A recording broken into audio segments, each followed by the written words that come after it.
Welcome over the top podcast. It's your boy HD with the over the top podcast crew. Who we got on deck tonight? Q, how's it going, buddy?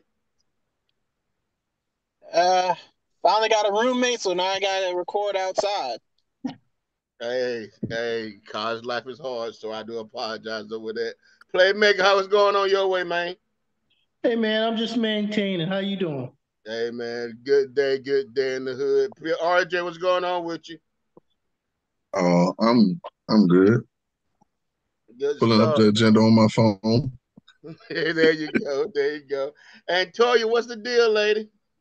I'm good. I'm good. Good stuff. Let's keep it pushing. Start the deal. Oh, hey guys, thank you again for showing the support on us at WDJY 99.1 FM. For older shows, you can actually go to our YouTube page also. Continue to support us. We continue to bring you good content. Just say thank you. Now with that out the way, Toya, what we got on deck with the ass, Toya? Okay, dear Toya, I've been trying to stay off social media, but as I was scrolling TikTok this morning, I came across a live about the woman who was hit in the face with the brick because she said no to a man when he asked for her number. She was surrounded by other men, and none of them did anything about what went down. Unfortunately, we we are seeing this over and over again in our community. Do you think it's because they don't want to care? They don't want or care to help women? Is it because we aren't teaching our sons de-escalation skills? Or Black men think since Black women say they don't need a man, why help at all?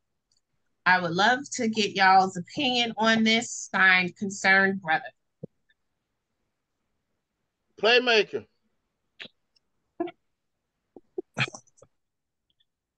Uh, wow. Looking at the video, it is very disheartening that this is where we are in society today. I don't think it's a reflection of Black men not caring for Black women. I think it's a reflection of loss of community and more of people being more concerned about individuals. I think if that would have been her family members out there, I think yes, I think the men would have did something. I think because they probably didn't know her, they were like, you know what, I'm not going to get involved. It has nothing to do with me. And I think we just lost that sense of community within our communities, and everyone is like, you know what, I'm not going to get involved. I'm gonna mind my business and just move on. And also think that people, because of you see this thing happen over and over, people are desensitized to it. So it's like, oh, somebody just got beat and just, don't think anything of it. So I think it's just a reflection of where we are in society. And I think it does need to be corrected. But I think that's just where we are right now. What's your view, Q? Um, so this is not as black and white as it seems. First off, the people there should have protected her. I don't know how you can stand by and someone who just all she did was reject him. And if you saw all she did was reject him and there was no other previous altercation, I don't know how you can stand by as dude looks for a brick, finds a brick, and then hits her upside the head with the brick. And no one at once decided to say, hey, bruh, it's not that serious. Why you? First off, no one said, bro, what you looking for? Bro, why'd you grab a brick? Bro, what are you going to do with the brick? And then they say, bro, all she did was say, no, I'm not going to give you my phone number. Now, there are people who should have rejected him. Not rejected him, who should have stopped him. At the same time, I will say, if he's going to go up the side head of a woman with a brick, what is he going to do to a dude that actually presents a threat to him? That's the only caveat I say. But I'm still the side of, hey, bro, stop! Don't let him hit the woman, especially with a brick. Like, and if let's find, and then instead of making all men the villain, let's first off find the dude and get him arrested, get him off the streets after hitting people with bricks. Let's get him off the streets first, and two, let's figure out why he thinks it's okay to hit a woman with a brick because she rejected him. Let's find out those things, and then we'll circle back to let's find out what's wrong with him. Then circle back to okay, now why didn't y'all help her? RJ, your thoughts? Female emotional mechanism.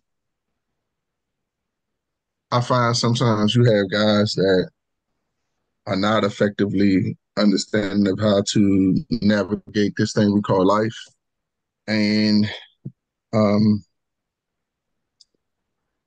I love this line from The Godfather, and it may sound sexist. I don't know how it's going to come off, but it says women and children can make mistakes, men can't.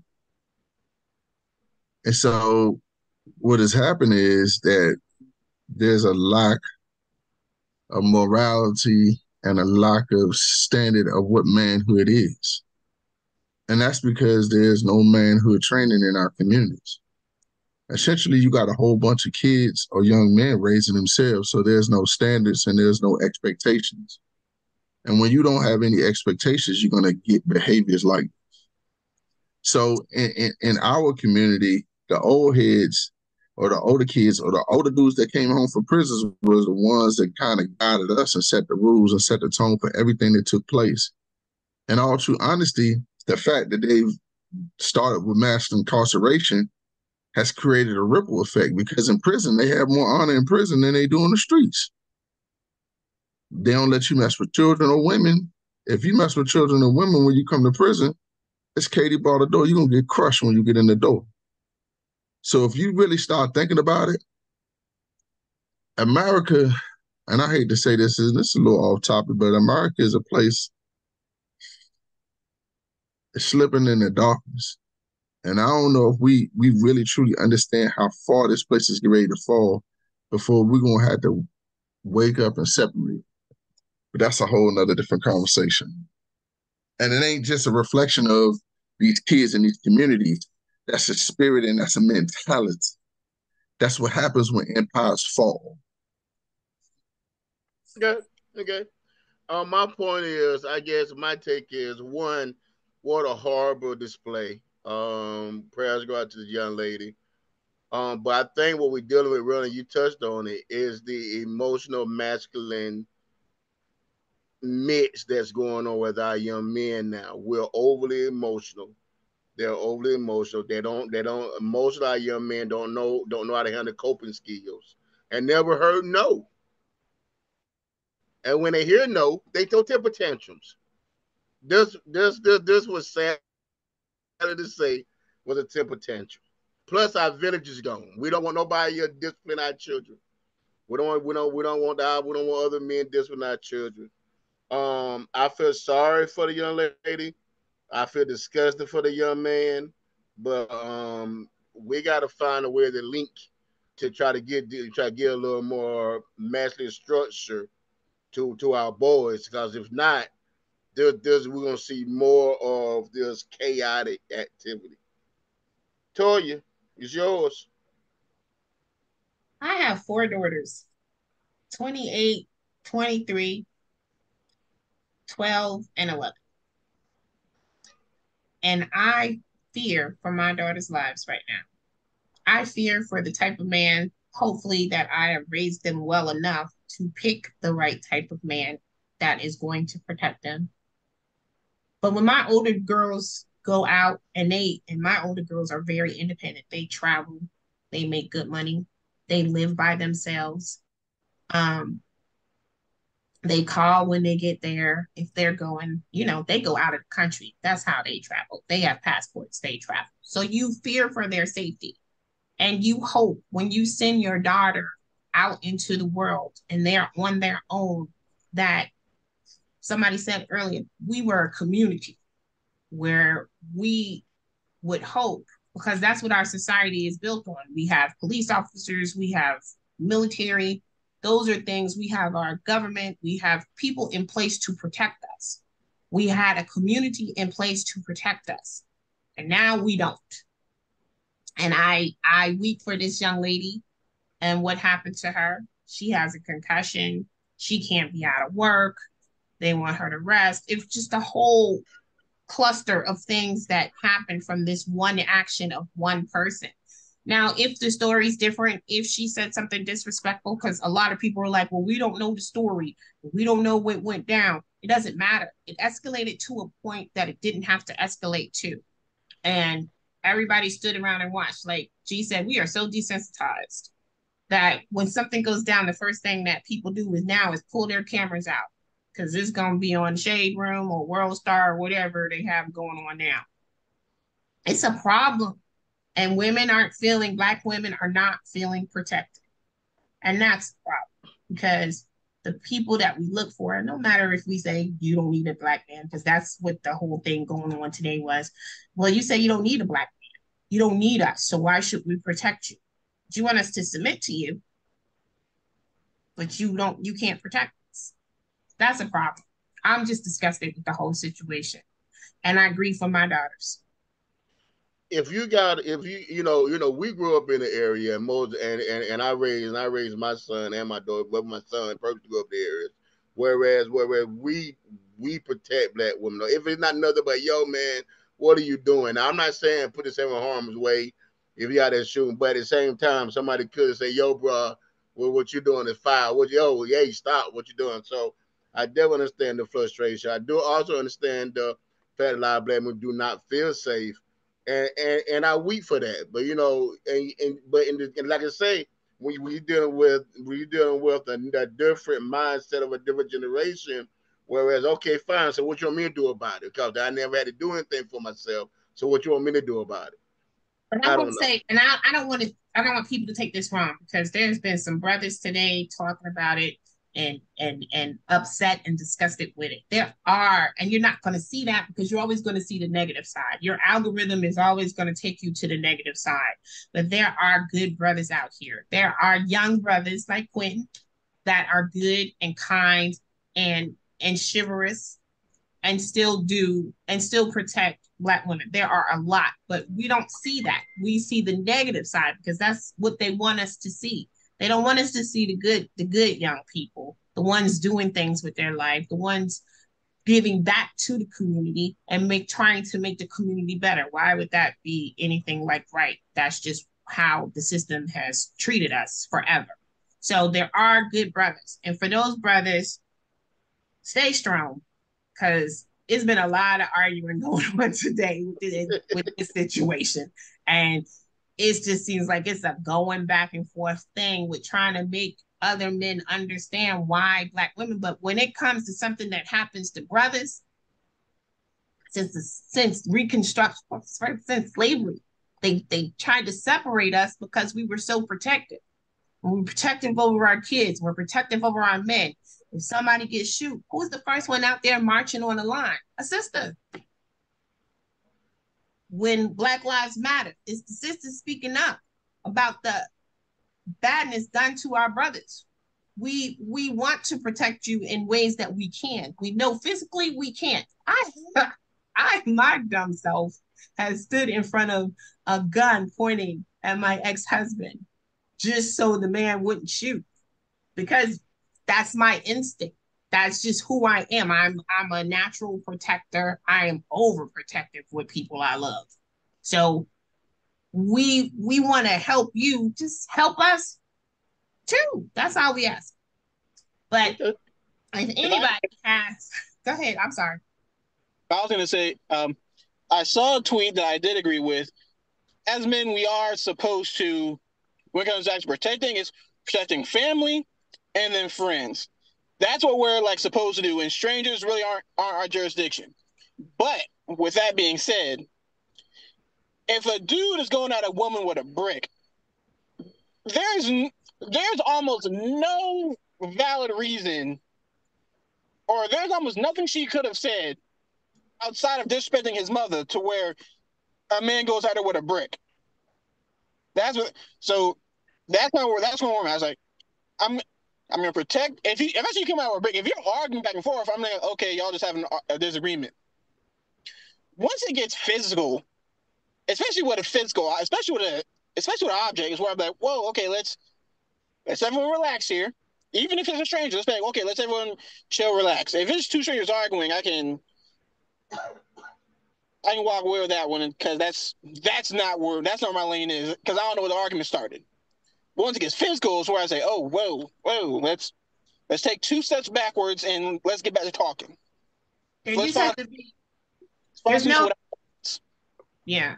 There's no. We don't teach de-escalation skills. We don't teach conflict resolution anymore. These I are don't things. even, I don't even think it's about that.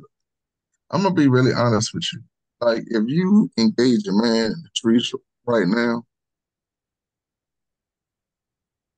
it used to be only like in your major cities like DC, the Maryland area, DMV, um, New Jersey, cities, but you had to engage that man, and it's a likelihood that you're gonna kill him or he's gonna kill you. With the introduction of certain types of music and the pelling of that music, that mentality is pervasive everywhere. So every time you engage a man, when you engage in him, it's a high likelihood that you're gonna leave that situation. One of y'all not gonna walk away. And that's the thing that people don't really kind of understand it. And I don't know, like me, yeah, I'm with it. Cause I like when I can stand that pressure. You understand what I'm saying? Like, cause that's what I come from. But some of them dudes ain't built like that. Not for somebody that, not for somebody that they don't know. And for me, like I say, I've been serving my community now 20 plus years. And I go into houses and I love on families or I deal with people. I love on kids that I don't know. But that's the ability for me to kind of navigate those situations and like you said, de-escalate or talk to or process things, right? But that's a skill set. Mm-hmm. Everybody don't have that skill set. And the one thing that I would say, we need to be a little bit more emotionally mature. We need to stop. I mean, honestly, but this is a whole deeper conversation because honestly, a lot of things we're being fed through the educational system are not functional for us financially. Doesn't make us financially viable, doesn't make us emotionally viable, doesn't make us mentally viable in terms of our stability and our ability to interact within our community. So I'm telling you, that's a tough situation. Would I have injected myself? Yeah, I would have. Would I suggested that Sam do it? Nah, I don't know because Sam couldn't navigate it like I could. Would I suggest that Ron inject himself into it? I don't know. As he gets older, depending upon how he learns how to de-escalate or talk to people, that's a totally different situation. Okay. I know if you do something to his mother or sister, though, you're gonna get the business. Last word, Toya, wrap it up. But also, we raise our daughters to do the same thing, to just walk away and try to get home safe because it's not safe out here. But if you guys want to reach me, I got a lot of Ask Toys coming in. So I'm going to try to get to your Ask Toys as soon as possible. This just came up because it happened today. So I took this one first, but please believe I will get to you. I promise, I promise, I promise. Thank you for the support and the love. Keep sending the questions. Ask Toya, Toia ask Toya at 74@gmail.com. Ask Toya on Facebook and Toya L on TikTok. Thank you. Good stuff, good stuff, good stuff, good stuff. I'm glad you know your address because I don't know. I'm glad you know it. What is woke, man? According to Wikipedia, the meaning of woke is the alert to racial prejudice and discrimination. Webster defines it as awareness of activity, attentive to important social facts and issues, especially dealing with race and social justice. And one more, the Urban Dictionary says this is the term in which individuals become more aware of social justice or basically any current affairs related based on discrimination or double standards. To the term, which was originally coined by Black American, we used racial justice movement in the early to mid 1900s. Wake up, Africa! Wake up, Ethiopia! Let us forget the past, bury the hatchet, and come together as one people, one nation. Let us forget our differences and unite under the banner of the Universal Negro Improvement Association. Let us work together to build a glorious future for ourselves and for our children. Let us wake up, Africa. Let us wake up. This will come from Marcus Garvey, guys. The wake up quote by Marcus Garvey is from his 1925 speech, Africa for Africans. In the speech, Garvey calls on black people to wake up from their slumber to take control of their destinies. He said that black people has been asleep far too long, and that they are now beginning to exploit and oppressed by whites. He urged black people to unite and fight for their rights. So, guys, we know we're talking about wokeness tonight. And Q, we're gonna start the question off with you. What does woke mean to you, and would you consider yourself to be woke by definition or by standard? Uh, what woke means to me, I've never given thought.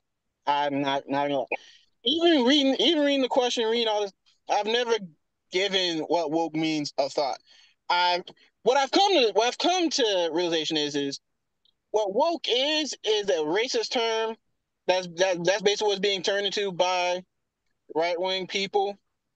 That's because they don't want to say they don't want to say black, they don't want to say African American, they don't want to say liberal, they want to say woke because that's a okay word that they took from black people. Not the first time, not the last time. That's And called dog whistle politics, or dog. They're called dog whistles. That's what that's called, a dog whistle. not But like good point. Good point.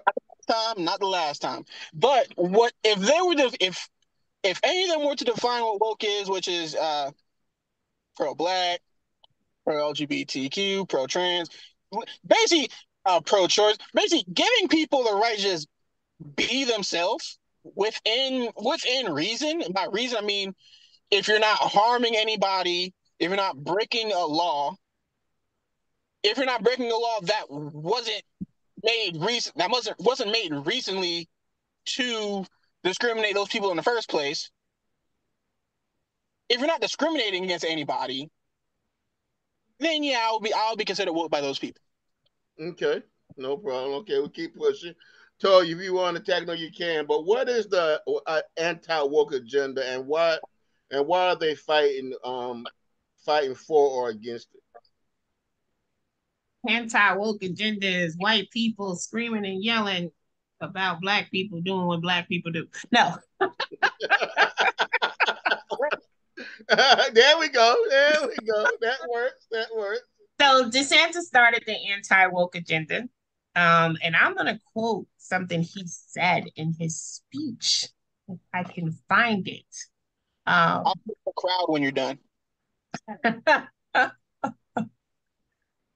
So I can't find it. I'm sorry, y'all. But of course, what everything he's doing in Florida is part of the anti-woke agenda, which started in 2022 when he tried. So it's like in Churchill terms, okay, he said this: we fight the woke in the legislative, we fight the woke in the schools, we fight the woke in the corporations. We will never ever surrender to the woke mob.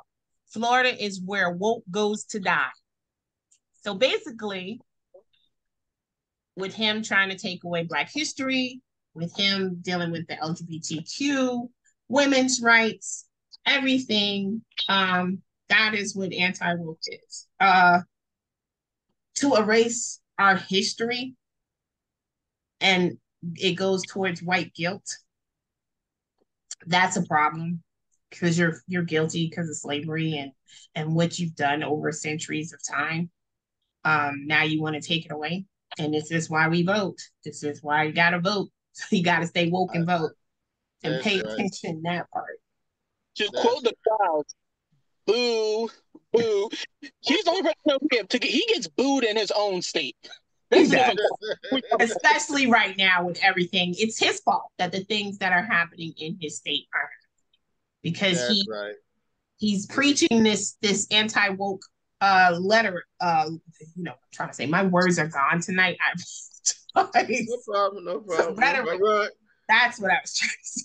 Cool. Ron, I'm gonna come with you with this one. Is being woke just for black people and for the issues facing black community, or is it being woke bigger than the black issue? Do we need to be woke about other injustice taking place in our in other minority groups? We have always lended our hand or our efforts to other people's agenda. Other people have not necessarily done that same reciprocation to us. In masses, there have been people that have been staunch supporters of the vision of having us have equal rights up under this law. However, here's what we have to really think about. I want to go back and check on aspects of what Toya said. I watched the breakdown of the situation with the new college, and DeSantis really attacked the new college because it was a liberal arts college that taught a number of different things in terms of LGBTQ, Black history, AP history, things of that nature. What has always happened throughout time, linearly throughout time, is that people will come back and rewrite his story. They will burn down libraries. The Library of Carthage was burned down when they conquered it. Because the thought process is if you can disconnect people from imagery and information, you can disconnect them from their culture. If you disconnect them from their culture, you will break the back of who they are. So essentially what we're effectively seeing is staying woke is being vigilant, being focused towards the fact that people are trying to remove your rights, take away access to things that you have always had access to. So with our awareness, for me, being woke, staying woke, is a core issue of being an African American at this particular time. Do I feel like other races are? To an extent, where it benefits them at points of times. And then you have some really good, righteous people out here that want to impact and want to speak on our behalf. Wholly, it's our responsibility as African American human beings or Black human beings or however we want to consider ourselves to adhere in all true honesty to what Brother Marcus Garvey said. Marcus Garvey was right. And I was going to go a whole different direction with this question, but I just want to put this out there. There was an African Union put in place. Patrice Lumumba, Kwame Nkrumah, all them brothers was trying to get together with the Black Panthers to support Africans moving back to Africa. It's amazing all of them got knocked off. It's amazing all of them got knocked off or locked up. Now, I'm going to ask you, and I pose this question to you. If you had an understanding of your history, and if you were woke, would you know that? Most people don't even know the connection between all of the toppled governments and the destruction of Kwame Nkrumah and how, I hate to say it, the CIA came after him and disintegrated that man. Beautiful brother. Great brother. The power. Yes. I wanted to add too, I forgot this, that Florida has 4 HBCUs, and there was a law passed to not teach, our history and things like that in public universities and colleges in the state of Florida. 3 of the HBCUs are private, but the biggest one of the biggest ones in the country is Florida A&M, which is public. How do you not teach history, African American history, or African history at that too, at an HBCU that's been around for hundreds of years? Now, hold, Toy, you gotta flash back to our alma mater. He's when Joel was talking to them about setting up an African American history course and putting that in place. They didn't put it in the history department. You know what they put it in? The literacy department. Humanities. Yes. Right. Yes. So essentially, they didn't want the history effectively taught. And we got people that are published there.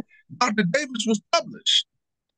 because it's also a public school too. That part. And then cut the funding off You to the are right. schools if You you're are right. teaching. So You when are you right. talking about cutting off funding, and HBCU who needs funding, And that that's why they a put that whole bell tower on our campus too as well. Come on, man. And it's Stop still playing games. that way. It's still that way to the day because my actually somebody I grew up with is the head of that department, and that's when he started teaching there. It was like my last year, and he's still in that department. He, even though he's a department head, teaches that. Right. Right, sir. Playmaker, I'm gonna come with you. Is there a difference between being pro-black and woke, and are they one and the same? No, I think we kind of covered that in some of the other responses. I think the initial thought of being woke was aligned to black people, African Americans, but I think the term now has spread it out throughout other communities outside of just the African American communities. I think you hear Asian people talking about being woke. I think you hear Latino communities talk about being woke. I think the term woke just means being aware of things that are happening in the community or in politics that impact you, regardless of what your association is. So I do think that there's a difference between being pro-black and just being woke. Good stuff. Good stuff.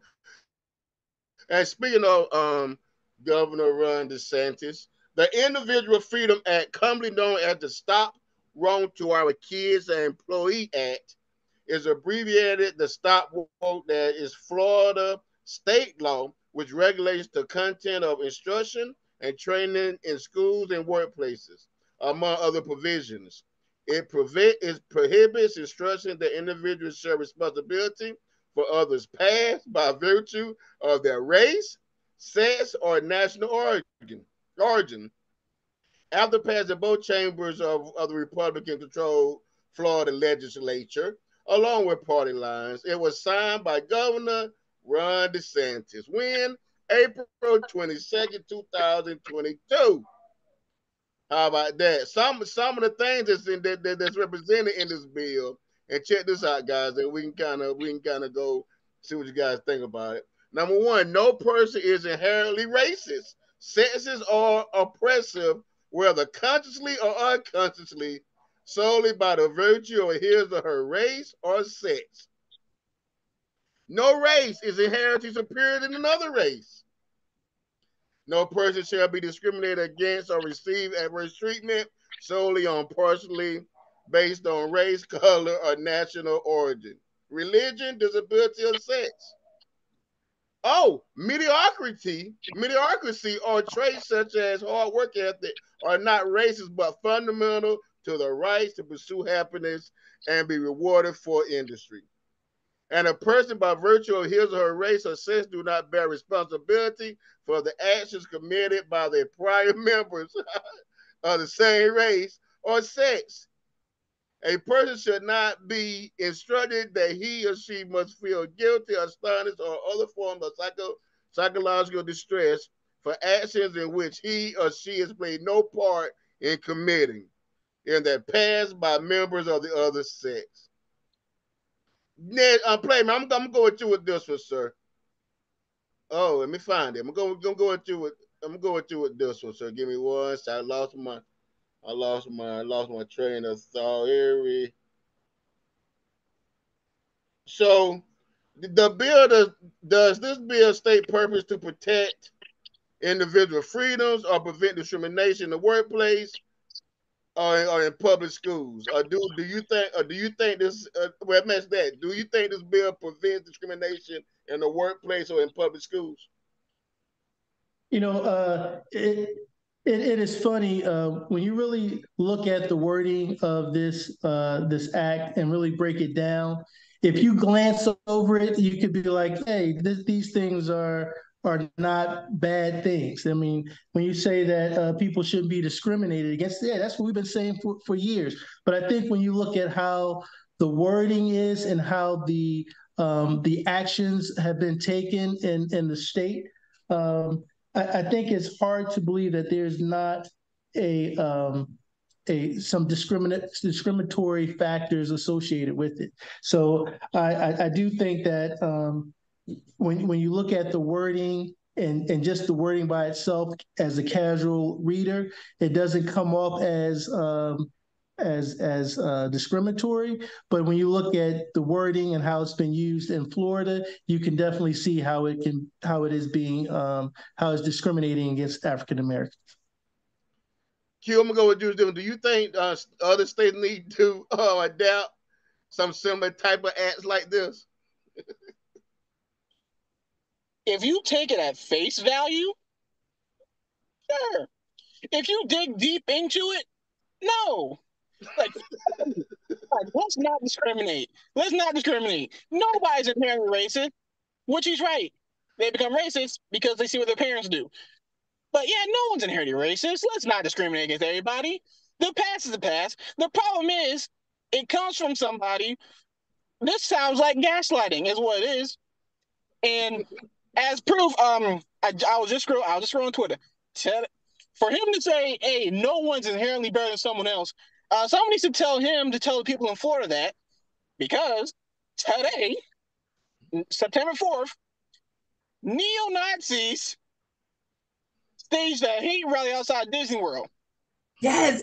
That part. That part. Ooh, at face value, you taking everything at face value? Yeah, Ron, right. The problem is the people who you're telling it to are running around with swastikas and all red in mass, doing hate rallies. Disney World. There are children there that you're trying to protect, and you're trying to protect them by worshiping somebody who committed genocide. And those people who are worshiping somebody who's committing genocide are currently voting for the person who's trying to give you a false hope and hoping you don't look behind the curtain. So let's do it. But let's tweak it to where the words actually mean what they're trying to mean and not what he's trying to mean. Got you. Ron, does sharing historical facts infringe on other individual freedoms? Other people's individual freedoms? No, but I'm gonna go a different. I'm gonna answer your question, but I'm gonna go in a different way. I've had some interaction with Latinos and people of Mexican descent, and I've been into a number of homes. And what we're not really realizing about Mr. DeSantos is Americans or lighter skinned Cubans or lighter skinned Latinos identify differently than dark skinned or Afro Latinos. And aspects of assimilation into the culture is essentially what you have to identify with Brother Ron. Brother Ron, because of his skin color and because of his name, he can change the tone like kind of like Raphael. What's the guy? Ted Cruz. Raphael Ted Cruz. These gentlemen, they assimilate to the main culture. And when they assimilate into the main culture, they effectively become a part of that culture. Those are things and features that as African Americans, we can't do. And so what's uniquely different is them identifying with that culture. There needs to be a people that are effectively oppressed and who generally get oppressed at the no matter where you are around the world, the darkest people of the youth. If you go to India, the blacker or the darker people over there are called the untouchables. So if you start thinking about what we're dealing with Ron, it's a pervasive mindset that's a part of, how could I say, an assimilation, a power grab, and a lot of us are getting caught in that functional vacuum. So what we have to do in terms of our ability to get out, we have to vote. We have to be conscious in that sense that we need to be woke to be able to vote that Joe out of office to make sure that he doesn't damage people inseparably. He went to uh, uh, um, a gathering where they were having a vigil for African Americans who were shot as a result of a statement and an environment that he created. Yeah. He created that environment that gave birth to these gentlemen. Like he facilitated aspects of that. That's why Florida has red flag by the NAACP as a place that we need to be wary of going. We have a situation where the clock is being turned back. So people do need to be woke and aware. People do need to be conscious of how they move.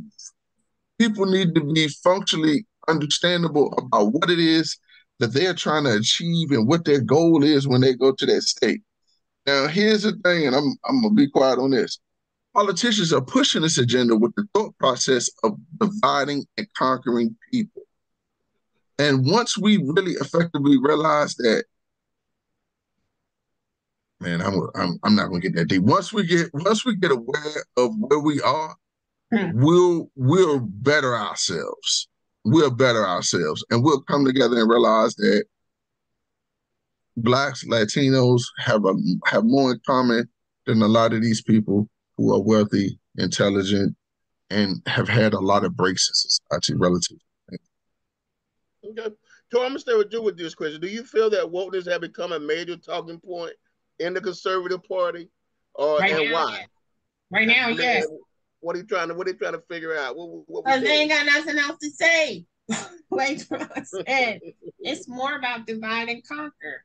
They have to stick to this agenda because they know poor white people are going to agree. Look how many. This is what happened when we talk about Red Summer, 1919, when our guys came back, and it was the bloodiest summer in our history of African Americans because of poor white people feeling inferior to Black people. Our communities were burned down. We lost $356 billion of land that we owned because poor white people felt threatened and jealous of Black people. And so we keep that agenda because this is why they'll vote the way they vote. This is why they follow Trump. This is why they do things they do. You push this fear agenda. And that's what it is. It's a fear. Because, although we might be at the same level, white people are better than Black people in their mind. The biggest fear in their mind. Playmaker, I know I'm a little off script, but I want to come with this. I want to come with you with this because sometimes I know I've been accused of being more pro-Black or pro whatever in my own community. Do you think we isolate in our own community who's pro-Black or woke and who's not? We don't want to talk about that. Or do you think that is there a small issue with that in our community? I would say yes. I think when you talk about political agendas and following politics, you have some people that shy away from it. You have some people that want to get deep into it. So I think you're always going to have different views on different subjects with when you're talking about a group of people. I think a lot of people think that because we are all African Americans, we all think alike and we all believe the same things, but that's not necessarily true. So I can't say that all of our community thinks and acts a certain way or believes a certain thing. So if you say that someone is extremely pro-Black and someone is not very interested in talking about certain topics, I don't think that is abnormal. I think you'll find a lot of that. Okay, good.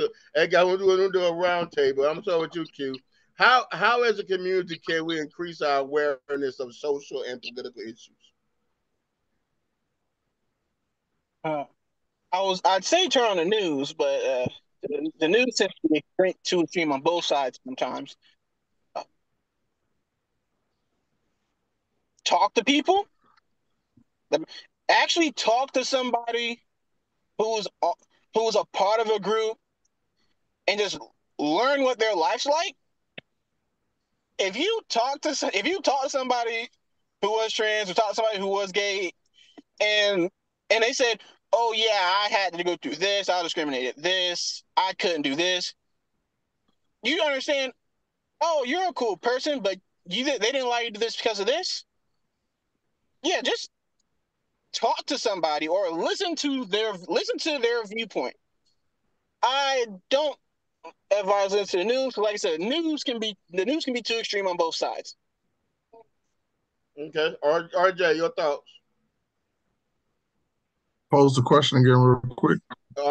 How as a community can we increase our awareness in social political issues? I think we get information in bundles. I think one of the things that we have to learn how to do is critically sift through the information that we receive and establish functionally what the truth is for us. Not what makes us feel good, but what the truth is. And I think one of the things that's really good about college teaches you to be a critical thinker. And so when you learn critical thinking, it establishes a functionality where you start to look at things differently, and not just looking at things from a surface level. But I would say to people, consume the information, but don't let the information consume you. Cool. Toy, you have anything to add? I agree with Ron. Okay. I agree with Ron. And I agree with Quentin too. Like, we need to start having conversations with each other. We need to have round tables. We need to sit in our own communities and have these discussions, not just in our well-to-do communities, but we need to go in the other communities too. I think as a people, I always say it's like reverse Willie Lynch. Uh, give them everything they want and then kill them legally. Uh, Okay. so let them move where they want to move. Let them go to school where they want to go to school. Our generation kind of is complacent because we grew up in a time where we had freedom, where we could go to the schools we wanted to go to, where we didn't have to, we weren't forced to go to HBCUs, where we could do what we want to as far as work and things like that. Was it harder? Yes. We had to work harder, we had to do harder, but it kind of made us, we're out of those neighborhoods that were once all our neighborhoods, our communities. And then sometimes, like I say, I don't go to the west side because it's been on the first 48. And I don't go nowhere where the first 48 go. No, stuff like that. I do go to the west side, just not at night. Go to the west side. Got you. You have to go back into those neighborhoods. These neighborhoods, and I know here in Charlotte, gentrification is real. There are beautiful neighborhoods that the history, and I love history. The history of this city is just beautiful. The city was named after a Black queen. There's a lot of beautiful Black neighborhoods that they are gutting out right now. And the whole Betty's Ford area is different. You know, when they start throwing Starbucks up, you already know. It's not us no more. But going back in, but the older people are holding on to their homes. They refuse to sell. And they trying to buy these homes for, pennies and then sell them for like 800,000 because it's so close to uptown. And then the tax value is going, the property tax value is going up. So we're seeing that same thing during Reconstruction is happening now with our older people who still own their homes and wanting to save them for their generation. We can't even do that anymore because they're coming in and making it hard for us to keep our homes once again, taking our land from us and then redoing it and selling it at a way high value than it is worth. So we have to go back into our neighborhoods. We have to stay in our communities and we have to have these hard conversations. Even if we don't agree with each other, we're going to have to learn how to agree to disagree just to stand together. Good stuff. Good stuff. Playmaker, thank you for the agenda. You got the last word on it. Make it quick, sir. We can close out.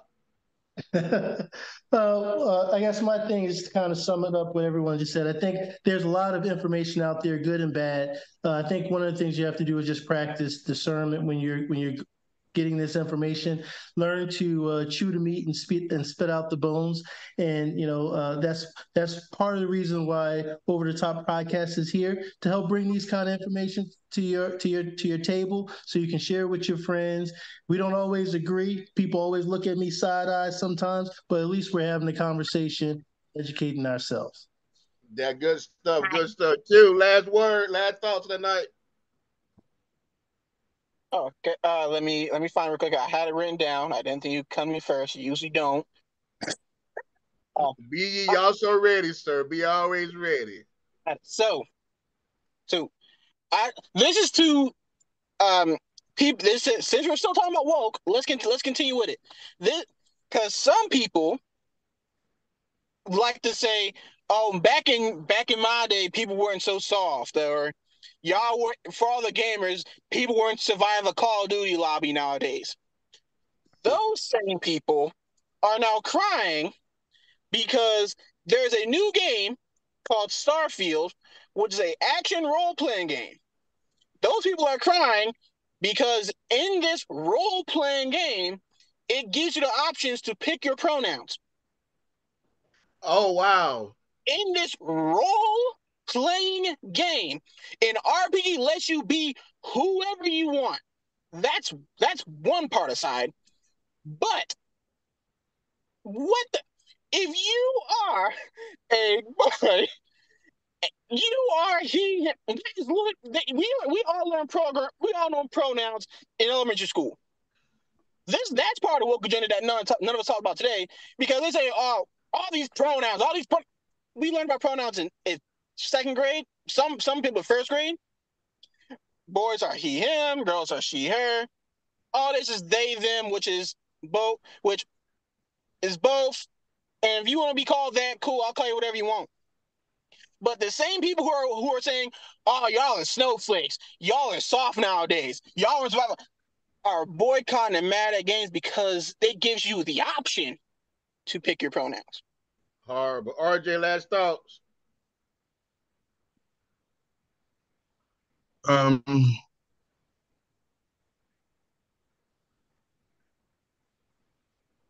there's a lot of things that a lot of ways we could have went with the conversation that took place tonight, especially with the young lady. But I'm going to say this: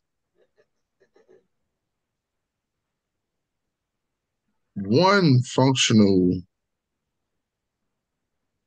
item that we lay at the altar with our upward mobility and people in our family making money and moving out of the hood, or people being more transient than ever before, is that communities are not communities anymore.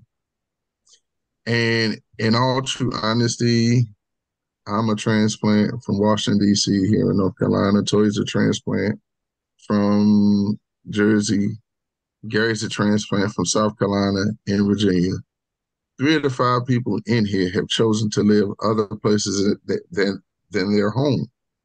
And in most of those situations that would happen, we would be able to say, who are your people? We would know who their people was, and we would be able to go back and address that with their people if they had showed out in such a fashion. One of the things that we have lost is a sense of community because we're so split. So what we have to do is we have to identify ways to keep our connectivity, show love, and inherently understand.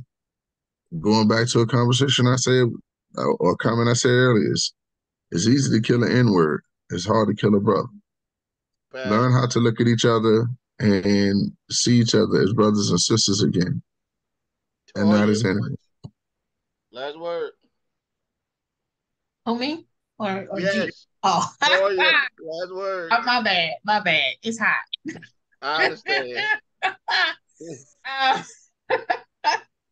uh, I was going to say something about pronouns tonight. So the school system has this thing that you have to do on Google Forms. And the first question, you can't even get to what you're supposed to answer, because the first question it asks you is, what is your child's pronouns? This is data collection, of course. I don't feel I should have to tell you my child's pronouns, or my child should not have to tell you their pronoun in middle school until they're ready to tell you if they have a pronoun. Of course, my girls are she's, they are girls. But still, we're data collecting. Why? We're number collecting because once you get past this page, you put your child's school number in, their name pops up, all this information, the school they go to, what grade they're in, everything. So this is data collection. I have a problem with this. I don't have anything against your pronouns, they, them, he, her, whatever. I don't care. I just have a problem with the data collection and pushing an agenda on young children who may not be ready to have that conversation with their parents or with their friends yet. We are doing too much, and I don't find it acceptable. I'll need it to stop. That's all I feel. That's how I feel about it. Playmaker, last word. We riding down. We're about to say a little play. Last word, Playmaker. You know, it pains me that we had to look at this video to start the show. It pains me to hear a Black woman feel like Black men are not protecting her and not willing to protect her.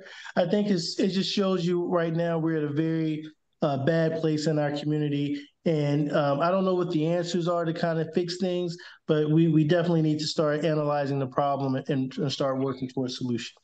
Great stuff. Black woman, I love you. We protect you. That's my last thoughts. Hey guys, but your next move be the game changer. Peace.